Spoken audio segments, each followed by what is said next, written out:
Good evening, Ron. Thank Hi. you very much for all three for seminars. Wonderful, thank you. My question is that you said that you had the blood of our Lord examined by the Israelis. That's correct. What was their determination of that? Okay. Now, we won't be able to take second questions. I'm sorry if you're on your second one. Please just step out. I love you, but we're running out of time. Real quickly, okay. Dried blood is dead blood.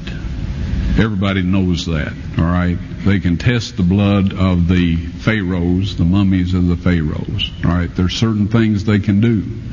They cannot get a chromosome count by any method I'm familiar with, all right? Things keep changing.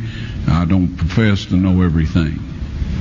However, there's no way I know that you can get a chromosome count out of dead blood. You can get a DNA and some other things, but not a chromosome count, all right? That's done by living white blood cells. Now then, first of all, in this analysis, I took the blood into a laboratory in Israel. I asked one of the people I work with in antiquities, where is a good laboratory that does reliable work? And they said, such and such, such and such. I took it. I just said, please examine this blood and tell me what you can tell me about it. All right? They said, well, look, we're going to reconstitute it. We're going to put it in normal saline and keep it at body temperature for 72 hours with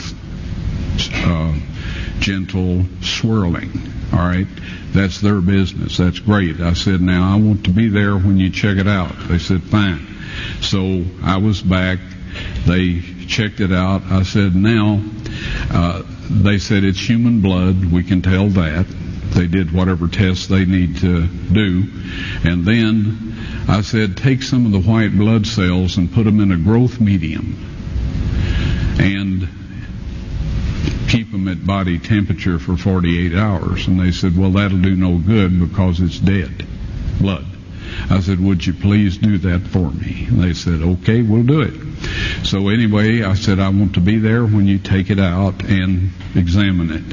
So I was back there. They took it out, examined it under a microscope, and the one technician called the other one over there, and then they called the boss over there, and they were talking Hebrew a mile a minute there for a little bit, and they looked at me and they said, Mr. Wyatt, this human blood only has 24 chromosomes in it.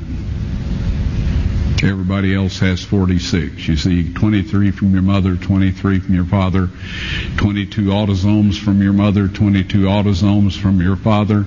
You get an X from your mother, you may get an X or a Y from your father, all right? This blood had 23 chromosomes from the mother's side, one Y chromosome only.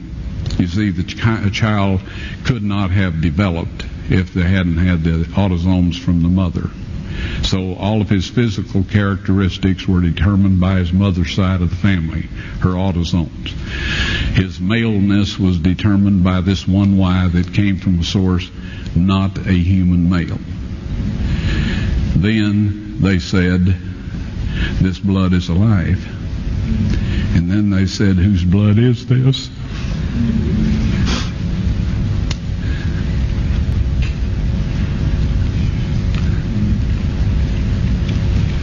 I said, it's the blood of your Messiah.